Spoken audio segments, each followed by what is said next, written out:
আসসালামু আলাইকুম এভরিওয়ান। একদিন বিরতির পরে আজ আবার মাঠে গড়িয়েছিল বিপিএল সিজন 2024-25-এর 29তম match.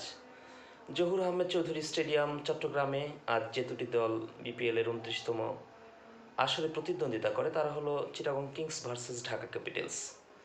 Chittagong Kings won the toss and decided to bat.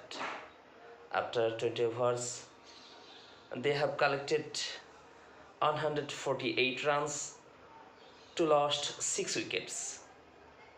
তাদেরকে বিট বা তাড়া করতে নেমে ঢাকা ক্যাপিটালস 18.1 ওভারে 2 উইকেট হারিয়ে 149 রানে পৌঁছে যায়। আলটিমেটলি 8 উইকেটের দাপটে জয় পায় ঢাকা ক্যাপিটালস। আজ ঢাকা ক্যাপিটালসের ছিল 10ম ম্যাচ সার্বিকভাবে। তারা ইতিমধ্যে 7টি ম্যাচে পরাজয়ের তিক্ত স্বাদ বরণ করেছে এবং সর্বমোট আজসহ 3টিতে তারা বিজয় অর্জন করল। পক্ষান্তরে চিটাগং কিংসের ছিল আজকে 9ম ম্যাচ।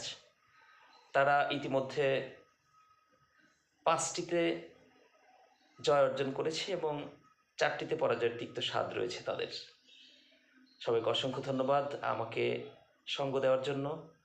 আজকের 30তম ম্যাচ যেটি ফরচুন বরিশাল ও খুলনা টাইগার্সের মধ্যে হচ্ছে সেটি শেষ হওয়া মাত্র কমেন্ট বক্সে এই ভিডিওর নিচে আপডেট দেওয়া থাকবে। আল্লাহ হাফেজ।